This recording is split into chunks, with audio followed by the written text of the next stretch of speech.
హైదరాబాద్ మహానగరంలో ఐటీ దాడులు మరోసారి కలకలం సృష్టిస్తున్నాయి. ఇటీవల పిస్తా హౌస్, షాగౌన్, మెఫిల్ వంటి ప్రముఖ హోటళ్లపై సోదాలు చేసిన అధికారులు తాజాగా ఫుడ్ బ్రిడ్జ్ హోటల్పై దృష్టి సారించారు. ఈరోజు వుడ్ బ్రిడ్జ్ యజమాని హర్షద్ అలీ ఖాన్ను అదుపులోకి తీసుకుని ఆయన ఇంట్లో తనిఖీలు చేపట్టారు. గతంలో సోదాలు జరిగిన రెస్టారెంట్ యజమానులతో హర్షద్ ఖాన్కు ఉన్న వ్యాపార సంబంధాలపై ఐటీ అధికారులు ఆరా తీస్తున్నారు. బ్లాక్ మనీ, పన్ను ఎగవేతలకు పాల్పడిన వారిపై ఐటీ శాఖ తన దృష్టిని కేంద్రీకరించింది. ఈ దాడులు ఇటీవల జరిగిన సోదాల పరంపరలో భాగమేనని తెలుస్తోంది. తనిఖీల్లో లభించిన అక్రమ ఆస్తుల వివరాలు త్వరలో వెల్లడయ్యే అవకాశం ఉంది.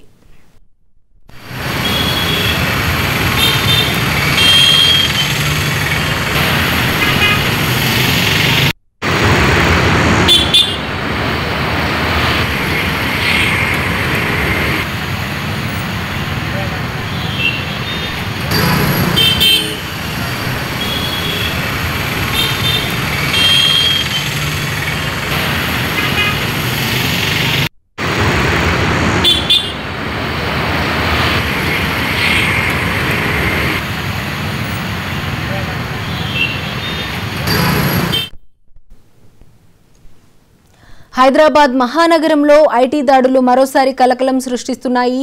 ఇటీవల పిస్తా హౌస్, షాగౌస్, మెఫిల్ వంటి ప్రముఖ హోటళ్లపై సోదాలు చేసిన అధికారులు తాజాగా వుడ్ బ్రిడ్జ్ హోటల్పై దృష్టి సారించారు.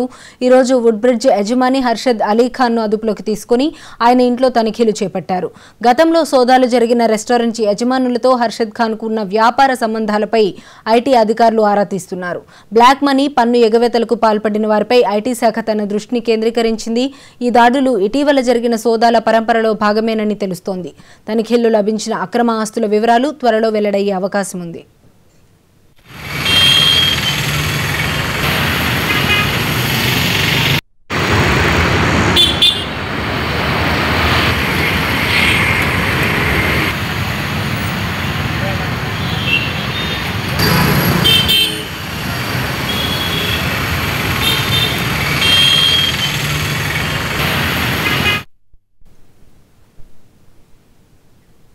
హైదరాబాద్లో జరుగుతున్న ఐటీ దాడులకు సంబంధించి మరింత సమాచారం మా ప్రతినిధి సుచిత లైవ్ ద్వారా అందిస్తారు. సుచిత, చెప్పండి.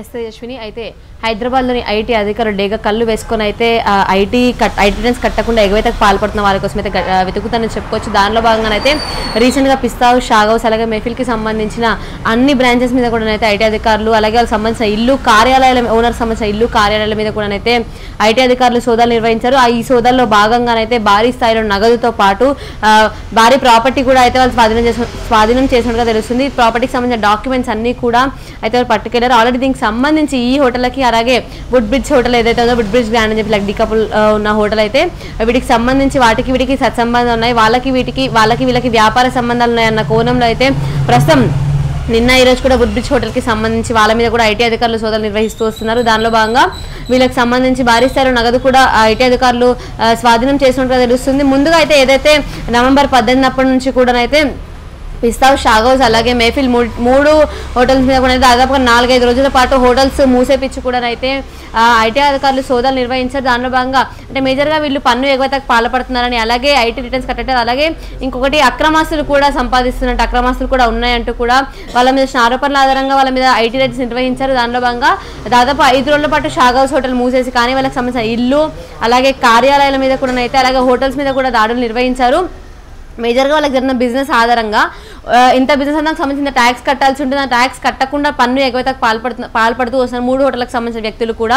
అలాగే వాళ్ళ హోటల్ సంబంధించిన బిజినెస్కి సంబంధించిన డీటెయిల్స్ అన్ని కూడా కలెక్ట్ చేసుకున్నారు. అలాగే దాని తర్వాత వాళ్ళకి సంబంధించిన ఇల్లు అలాగే వాళ్ళకి సంబంధించిన కార్యాలయాలు అన్ని కూడా సోదాలు నిర్వహించారు. అన్నింటిలో భాగంగా వాళ్ళకున్న ప్రాపర్టీ సంబంధించిన డాక్యుమెంట్స్ అన్ని కూడా అయితే అధికారులు స్వాధీనం చేసుకున్నారు. దానిలో భాగంగా వీళ్ళకి ఏదైతే వుడ్ బ్రిడ్జ్ గ్రాండ్ అనే హోటల్ ఉందో లక్ డికపుల్లో ఉన్నది, దానికి వీళ్ళకి సత్సంబంధాలు ఉన్నాయి. వీళ్ళు కూడా వాళ్ళలాగే సేమ్ పన్ను ఎగవేతకు పాల్పడతారని, అక్రమాస్తులు కూడబెడుతున్నారని ఇలా రకరకాల వచ్చిన ఆరోపణల ఆధారంగా అయితే వాళ్ళ మీద కూడా ఐటీ అధికారులు సోదాలు నిర్వహించారు. సోదాల్లో భాగంగా ఇప్పటికే భారీ స్థాయిలో డాక్యుమెంట్లు స్వాధీనం చేస్తున్నారు. అక్రమాస్తులకు సంబంధించి మేజర్గా ఈ వుడ్ బ్రిడ్జ్ హోటల్కి సంబంధించిన ఓనర్ ఇంట్లోనైతే భారీ స్థాయిలో అక్రమాస్తులకు సంబంధించిన డాక్యుమెంట్స్ అయితే పోలీసులు ఐటీ అధికారులు స్వాధీనం చేసుకుంటే తెలుస్తుంది. పోలీసుల ఆధీనంలో అయితే ఈ సంబంధించిన దాడులు అయితే కొనసాగుతున్నట్టుగా కూడా తెలుస్తూ వస్తుంది.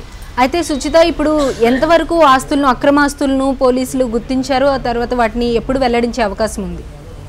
ఎస్ తేజస్విని, తొందరలోనే అయితే దీనికి సంబంధించిన ఈ రైట్స్కి సంబంధించిన అక్రమాస్తులు, అలాగే వాళ్ళ ఎంత డబ్బు పట్టుకున్నారు, బ్లాక్ మనీ ఎంత పట్టుకున్నారో అవన్నీ కూడా అయితే తొందరలోనే అయితే ఐటీ అధికారులు వెల్లడించబోతున్నారు. ఎందుకంటే మేజర్గా ఇంకా వీళ్ళకి సంబంధించి ఇంకా కూడా చాలా మంది ఉన్నారు. వాళ్ళందరినీ కూడా పట్టుకొని ఒకటేసారి అందరికి సంబంధించిన డీటెయిల్స్ అన్ని కూడా వెల్లడిస్తామంటూ కూడా చెప్తూ వస్తున్నారు. ఇప్పటికే వాళ్ళకి సంబంధించిన మేజర్గా సిటీ అవుట్స్కట్స్లో వీళ్ళకి సంబంధించిన అక్రమాస్తులు ఎక్కువగా ఉన్నాయంటూ, అలాగే విదేశాల్లో కూడా వీళ్ళు అక్రమాస్తులు కూడబెట్టారంటూ కూడా ఆరోపణలు అయితే ఉన్నాయి. దాన్ని బేస్ చేసుకొని వాటి ఆధారంగా అయితే వుడ్ బ్రిడ్జ్ హోటల్ మీద కూడా అయితే అలాగే వాళ్ళకి సంబంధించిన ఇల్లు కార్యాలయాలు కూడా అయితే పూర్తి స్థాయిలో దాడులు నిర్వహించారు. కాకపోతే ఏమేమి స్వాధీనం చేసుకున్నారు, ఎంత డబ్బు స్వాధీనం చేసుకున్నారు, బ్లాక్ మనీ ఎంత ఉంది, పన్ను కట్టన్ మనీ ఎంత ఉంది, అలాగే పూర్తిగా అక్రమాస్తులు ఉన్నాయి సిటీ అవుట్స్కట్స్లో కానీ లేకపోతే వేరే దేశాల్లో కానీ ఉన్న అక్రమాస్తులు అన్నిటికి సంబంధించిన వివరాలు అయితే ఇంకా పూర్తి స్థాయిలో ఐటీ అధికారులు తొందరలోనే వెల్లడిస్తారు తేజస్విని. అయితే గతంలో సోదాలు జరిగిన రెస్టారెంట్ యజమానులతో హర్షద్ ఖాన్కు ఉన్న వ్యాపార సంబంధాలపై కూడా అధికారులు ఆరా తీస్తున్నట్లుగా కూడా తెలుస్తోంది. ఇదంతా వీళ్ళు ఇంత డబ్బు కూడబెట్టి వాటిని మళ్ళీ బ్లాక్ మనీగా ఉంచుకొని చూడడాన్ని, ఇంత ఆస్తుల్ని కూడబెట్టుకోవడాన్ని, ఇటువైపు ఎంత ఆస్తులు కూడబెట్టుకున్నా కూడా ఇటువైపు బ్లాక్ మనీ రూపంలో అనేది గవర్నమెంట్కి రావాల్సిన మనీని చెల్లించకుండా ఈ విధంగా చేయడాన్ని ఏ విధంగా చూడొచ్చు అంటారు? ఎస్ తేజస్విని, ఎందుకంటే మేజర్గా ఏదైతే హర్షద్ ఖాన్ ఉన్నాడో ఇప్పుడు వుడ్ బ్రిడ్జ్ హోటల్కి సంబంధించిన ఓనర్, ఆయన కానీ లేకపోతే మిగిలిన 3 హోటల్స్ మనం ముందు నుంచి చెప్పుకుంటూ వస్తున్నాం, మెఫిల్, పిస్తా హౌస్, షా హౌస్, ఈ 3 హోటల్కి సంబంధించిన ఓనర్స్ అందరూ కూడా అయితే వాళ్ళకి ఉన్న సంబంధాలు అవన్నీ కూడా పక్కన పెడితే మేజర్గా వీళ్ళు ఏదైతే వాళ్ళు సంపాదిస్తున్న డబ్బు ఉందో డబ్బులో కొంత భాగమైన తప్పకుండా గవర్నమెంట్కి ట్యాక్స్ కట్టాల్సి ఉంటుంది. ట్యాక్స్ కట్టకుండా ఆ డబ్బు అనేది వాళ్ళు దాచుకోవడానికి పన్ను ఎగవేతకు పాల్పడతారు. అంటే ట్యాక్స్ కట్టకుండానైతే డబ్బు దాచిపెడతారు. అలా దాచిపెట్టే డబ్బులంతా కూడా బ్లాక్ మనీగా మార్చి బయట దేశాల్లో అక్రమాస్తులు కొంటూ వస్తున్నారు. అలా బ్లాక్ మనీగా మార్చిన డబ్బు ఎంత ఉంది, ఇదంతా కూడా పట్టుకునే ప్రయత్నంలోనైతే ఐటీ అధికారులు ప్రస్తుతం ఉన్నారని చెప్పుకోవచ్చు మనము. ప్రస్తుతానికైతే వీళ్ళ మీద సోదాలు ఇంకా కొనసాగుతూ వస్తున్నాయి. సోదాల్లో భాగంగా ఒకటి ఈ వుడ్ బ్రిడ్జ్ హోటల్కి సంబంధించిన హర్షద్ ఖాన్ ఇంట్లో, ఆయనకు సంబంధించిన హోటల్ కార్యాలయంలో, అలాగే ఆయనకు సంబంధించిన హోటల్లో కూడా వాళ్ళ హోటల్కి అయిన బిజినెస్ ఆధారంగా కూడా అయితే ఇంత ట్యాక్స్ కట్టాలి అన్నట్టుగా అనేది ఉంటుంది. అంటే మేజర్ కమర్షియల్ ట్యాక్స్ వేరే ఉంటుంది, అలాగే మామూలు ఇన్కమ్ నుంచి వచ్చే ట్యాక్స్ వేరే ఉంటుంది. అది అన్నింటినీ బేస్ చేసుకొని ఎంత ట్యాక్స్ కట్టాలి, ఎంత కడుతున్నారో అవన్నింటినీ కూడా ఆరా తీసినట్టుగా తెలుస్తుంది. మేజర్గా ఇటు షా హౌస్, పిస్తా హౌస్, అలాగే మెఫిల్ ఓనర్స్కి మరియు హర్షద్ ఖాన్కి ఉన్న సంబంధాలు ఏంటి అన్న కోణంలో కూడా అయితే ప్రస్తుతం ఐటీ అధికారులు ఆయనను కూర్చోబెట్టి ఆరా తీస్తున్నట్టుగా, ఇంట్రాగేషన్ కూడా చేసినట్టుగా కూడా తెలుస్తూ వస్తుంది. Okay right, thank you Suchitha.